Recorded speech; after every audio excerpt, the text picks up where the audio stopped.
नमस्कार, मैं Nitin Mathur, lecturer computer science, government polytechnic college Jalore. आज हम डिस्कस करेंगे control flow by the using of loops. Loop में हम डिस्कस करेंगे कैसे मल्टीपल स्टेटमेंट्स को या एक स्टेटमेंट को या मल्टीपल स्टेटमेंट्स को आप मल्टीपल टाइम रन करवा सकते हैं।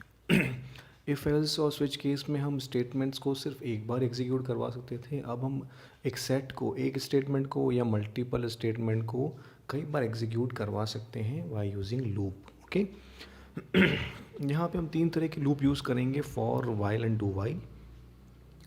तो तीनों लूप कैसे काम करते हैं, किस तरह से उनकी सिंटैक्स है, क्या फंक्शनैलिटी है, उसको हम देखते हैं। चलिए आगे बढ़ते हैं।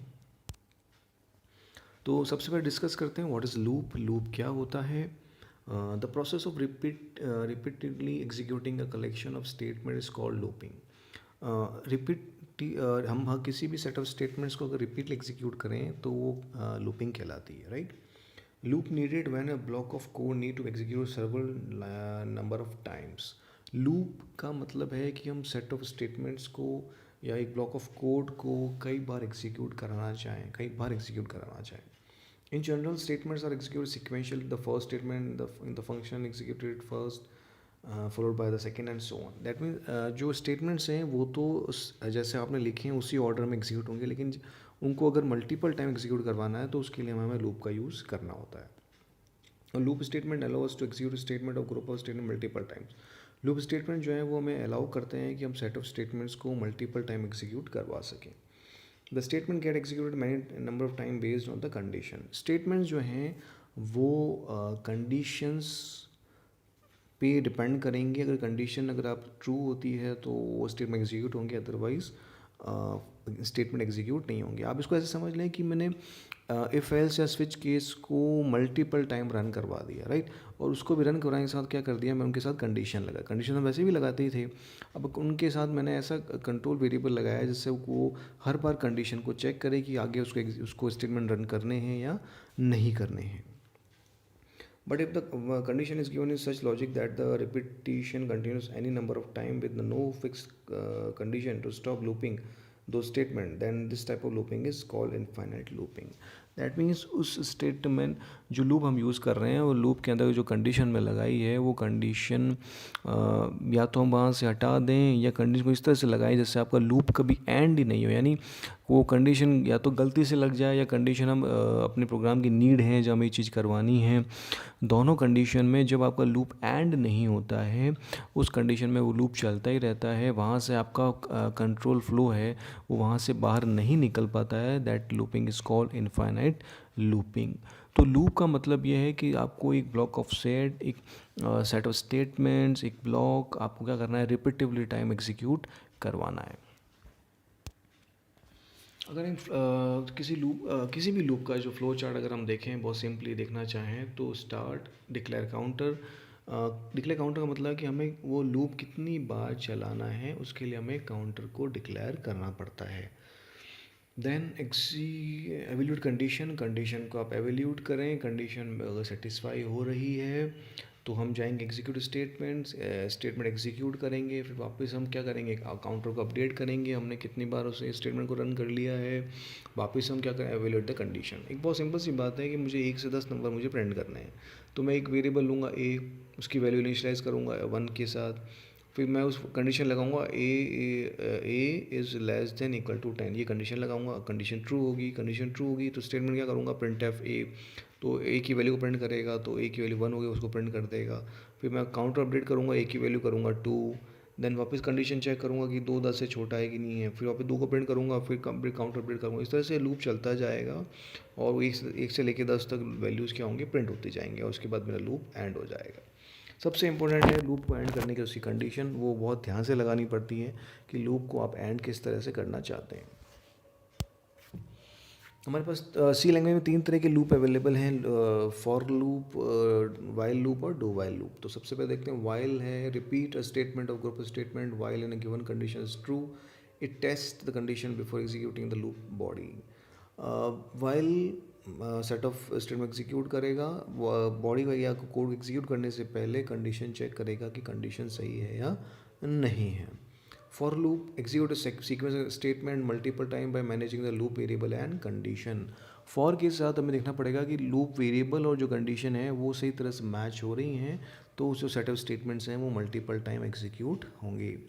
Then do while, it is a more like a while statement except that it tests the condition at the end of the loop body.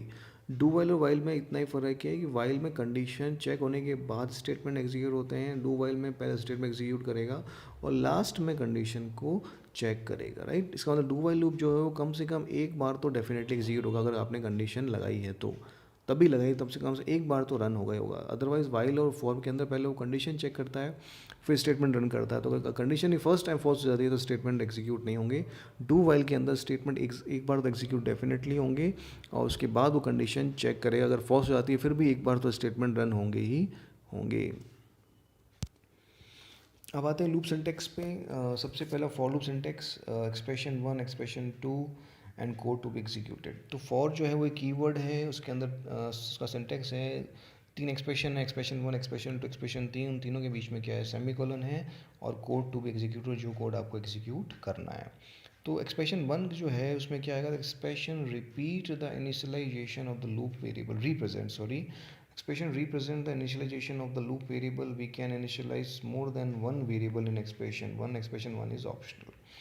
Expression जो 1 है वो आपके काउंटर वेरिएबल को काउंटर जो है उसको इनिशियलाइज़ करने का काम आएगा, और वो इनिशियलाइज़ वहाँ आप जब इनिशियलाइज़ करोगे तो आप एक से ज़्यादा इनिशियलाइज़ कर सकते हैं, यानी int a equal to 1, b equal to 2, comma c equal to 3. आप इस तरह से मल्टीपल वेरिएबल को आप डिक्लेयर कर सकते हैं या वेरिएबल एक्सप्रेशन को डिक्लेयर कर सकते हैं.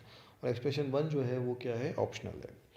फिर एक्सप्रेशन 2 पे आते हैं. Expression 2 is a conditional expression है. यहाँ पे आप कोई कंडीशन लगाओगे, it check for specific condition to be satisfied, if it is not the loop is terminated. अगर ये चीज़ यहाँ नहीं होगी तो लूप आपका टर्मिनेट हो जाएगा. एक्सप्रेशन 2 कैन है मोर than one condition, however the loop will iterate until the last condition become false. Other condition will be treated as a statements. Condition expression 2 की जगह मल्टीपल कंडीशन लगा सकते हो, लेकिन हर कंडीशन जब तक फॉल्स नहीं होगी तब तक आपका लूप चलता रहेगा. एक्सप्रेशन 2 भी ऑप्शनल है.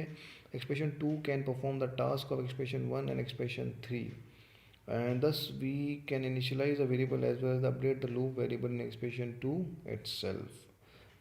यानी यहाँ पे हम उसको अपडेट भी कर सकते हैं और उसको इनिशियलाइज भी कर सकते हैं. We can pass zero non zero value in expression 2, however in C any non zero value is true and zero value to of false by default.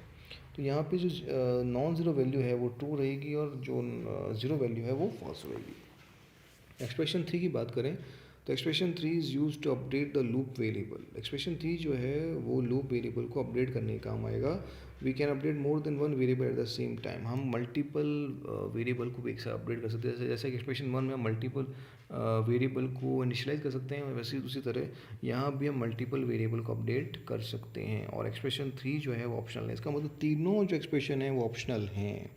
तो अगर तीनों एक्सप्रेशन आप कुछ भी नहीं लिखते हैं ये लूप चलता ही रहेगा. लूप ट्रू है, ट्रू फॉल्स नहीं होगा. एक सिंपल फॉर लूप एग्जांपल देखें आप. कीवर्ड है फॉर, फिर आपने एक काउंटर को इनिशियलाइज़ किया, कंट्रोल वेरिएबल उसका नाम है काउंटर, उसकी इनिशियल वैल्यू आपने 1 रखी. फिर कंडीशन आई counter less than equal to 10, या आपने उस कंडीशन लगाई, ये लूप लगाया आपने, और फिर आपने देखें थर्ड वाले में काउंटर प्लस प्लस किया, काउंटर को अपडेट किया, राइट. एक सिंपल सा सिंटेक्स है लूप फॉर लूप को इनिशियलाइज़ करने का. कुछ एग्जांपल देखते हैं फॉर लूप के. For int x equal to 1, x less than equal to 100, x plus plus print f percentage slash n x. तो अब देखिए सबसे पहले क्या होगा, सबसे पहले इंट एक्स इक्वल टू 1 होगा, राइट. देन सेकंड काम होगा, कंडीशन चेक होगी, as X less than equal to 100, condition check होगी, कंडीशन ट्रू है. फिर वो आएगा प्रिंट एफ के पास, print F slash D percentage D slash N, ये प्रिंट होगा. फिर ये क्या करेगा, काउंटर अपडेट करेगा, एक्स प्लस प्लस एक्स की वैल्यू 1 से 2 कर देगा. फिर वो कंडीशन चेक करेगा, 2 लेस देन 100, कंडीशन ट्रू, अंदर आएगा. फिर प्रिंट करेगा एक्स को, फिर वापस आएगा एक्स प्लस प्लस एक्स की वैल्यू 3, फिर कंडीशन चेक करेगा. तो इस तरह से ये लूप चलता जाएगा. तो पहला काम है इनिशियलाइज, दूसरा काम है कंडीशन चेक, तीसरा काम है आपका एग्जीक्यूट स्टेटमेंट, चौथा काम update the counter, again 2 condition check, 3 जो है statement execute, Then fourth is counter updation, again true, condition check, 3 number execute statement, 4 number is update the counter. ये चलता रहेगा जब तक कि आपकी कंडीशन फॉल्स नहीं होती, तो ये प्रिंट करेगा 1 से लेके 100 तक. एग्जाम्पल नंबर 2 देखें तो x equal to 100, x greater than equal to 1, x minus में जहाँ हमने प्लस प्लस किया था वहाँ इस बार हमने इसको क्या किया, माइनस माइनस किया, उल्टा चले हैं. पहले वो 1 से 100 चले थे, अब 100 से 1 चले हैं, तो ये 100 से 1 प्रिंट करेगा, राइट. फॉर एग्जाम्पल देखें x equal to 8, x less than equal to 88 और x प्लस इक्वल टू 8. तो यहाँ जो काउंटर अपडेशन है वो मैंने प्लस 8 से किया, यानी 8 plus 8, right. x equal to x plus 8, इसको ऐसे समझें. x प्लस इक्वल टू मतलब है x equal to x plus 8. तो x की जो वैल्यू होगी उसमें आपको 8 ऐड करना है. तो 8 फिर 16 फिर 24 फिर 32 फिर 40 फिर 48, इस तरह से प्रिंट होगा. तो ये वैल्यू 8 से लेकर 48 तक 88 तक प्रिंट करेगा और 8 के स्टेप में करेगा, राइट. फिर int x equal to 66, x is greater than equal to 0, x minus equal to 6, यानी x बार x में जो आप घटा रहे हैं वो 6 से 66 से माइनस 6 60 फिर 54 फिर 48 फिर 42 फिर 36, इस तरह से प्रिंट करेगा, राइट. तो इस तरह से ये क्या करेगा, वैल्यूज़ को प्रिंट करेगा. तो आप डिक्रीमेंट भी कर सकते हैं, ओके. देन है फॉर के अंदर मैंने कुछ भी नहीं लिखा है और लिखा है welcome to Java point, right. तो ये अपना आप में एक इनफाइनाइट लूप है, बिकॉज इस लूप की ना स्टार्टिंग है ना एंडिंग है ना कोई कंडीशन है. इस तरह से ये लूप चलता रहेगा, that is infinite loop, okay. तो इस तरह से फॉर लूप है, बहुत आसान लूप है, सिंटैक्स भी बहुत आसान है. इनिशियलाइज़ करें उसको फिर काउंटर अपडेट करें. इनिशियलाइज़ किया, फिर कंडीशन लगाई, फिर स्टेप एग्जीक्यूट किया और फिर काउंटर अपडेट किया, राइट. फिर वाइल लूप आते हैं. While loop allow a part of code to be execute multiple time depend on the number of given boolean condition. जो बूलियन कंडीशन है उस बूलियन कंडीशन के सेटिस्फाई होने पे जो सेटअप स्टेटमेंट आपको रन करना है वो रन करेगा. It can be viewed as a repeating if statement. भी ये बिल्कुल उसी तरह से जैसे आप इफ़ को क्या कर रहे हैं, बार बार रिपीट कर रहे हैं, right. The while loop is mostly use in the case where the number of iteration is not known in advance. While loop के अंदर हमें क्या, हम कब काम में लेते हैं, जो हमें इटरेशन नहीं पता है. हमें सब कुछ जो है वो कंडीशन पे डिपेंड है. कंडीशन ट्रू होती है तो रन करना है और कंडीशन फॉल्स होती है तो रन नहीं करना. तो जब हमें ये चीज़ पता हो, हम सब कंडीशन पे डिपेंडेंट हो, उस कंडीशन में हम वाइल लूप यूज़ करते हैं. जबकि फॉर लूप जो है वो कहीं ना कहीं कितनी बार लूप हमें पता है कि कितनी बार हमें चलाना है, तो उसके हिसाब से हम उसको यूज़ करते हैं. The syntax of while loop is C language is given is below. While keyword है, उसके बाद condition, code to be executed. Simple सा सिंटेक्स है, राइट. कुछ प्रॉपर्टी है वाइल लूप की, वो देखते हैं. A conditional expression is use to check the condition. The statement defined inside the while loop will be repetitively execute until the given condition false. एक while के अंदर एक कंडीशन ली जाएगी और कंडीशन जब तक फॉल्स नहीं होगी तब तक वो लूप चलता रहेगा. The condition will be true if the return zero.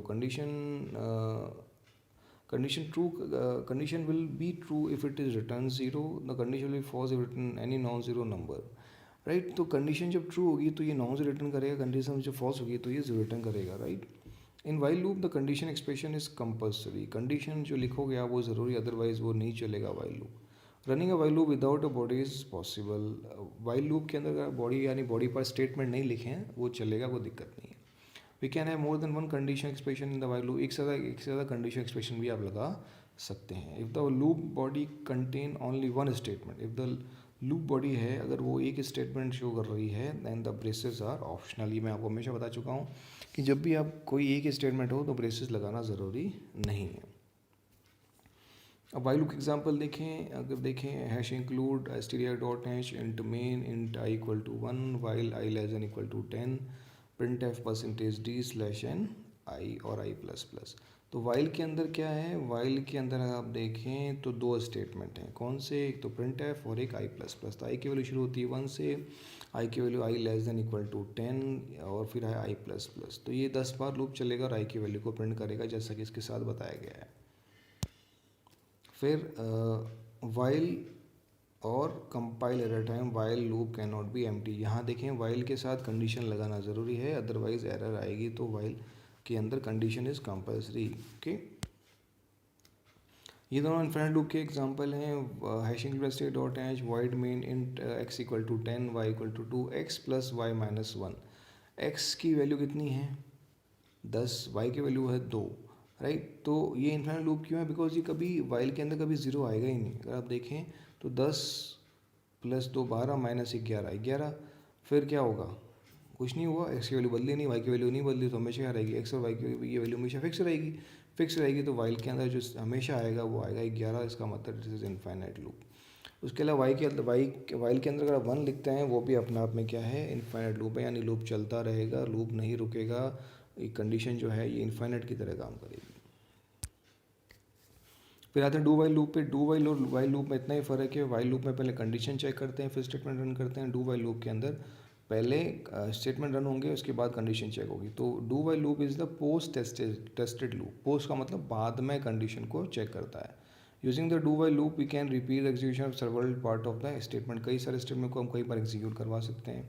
The do while loop is mainly used in the case where we need to execute the loop at the at least one। एक बार तो अगर हमें loop run करवाना है उस condition में आप do while loop का यूज़ करवा सकते हैं। The do while loop is mostly used in menu driven program where the termination condition depend on the user। तो do while loop जो है और switch जो केस हैं वो दोनों मेनू ड्रिवन जो प्रोग्राम आप बनाते हैं उस कंडीशन में ये बहुत काम में आते हैं। चलिए आगे बढ़ते हैं। डू वाइल का सिंटेक्स देखें आप। Do code to executed while and condition, ये एक सा सिंपल सा सिंटेक्स है। एक छोटा एग्जांपल देखें आप, नीचे रखा है str.h int main int I = 1 do printf %d/n i ++ y i <= 10। तो देखिए डू के अंदर जब एंटर होगा तो सबसे पहले printf को चेक करेगा, ना कि कंडीशन चेक करेगा। फॉर और वाइल के अंदर अभी तक ये था कि पहले वो कंडीशन चेक कर रहा था, उसके बाद वो किस में जा रहा था? स्टेटमेंट को एग्जीक्यूट कर रहा था। जबकि इस बार डू वाइल के अंदर पहले स्टेटमेंट्स को रन करेगा, देन वो कंडीशन को चेक करेगा। तो printf %d/n i++, तो इस बार वो किस में कर रहा है? स्टेटमेंट रन करेगा, i++ करेगा, फिर कंडीशन चेक कर रहा है। इसमें सबसे खास बात है कि वाइल के बाद में सेमीकोलन लगा हुआ है। अभी तक पहले फॉर और वाइल के अंदर ऐसा नहीं था। डू वाइल लूप के अंदर जब वाइल लिखते हैं उसके बाद आपको सेमीकोलन लगाना है, ये आपको बात याद रखनी है। और ये प्रोग्राम इस तरह से आउटपुट को प्रिंट करेगा। Thanks for patient listening. धन्यवाद।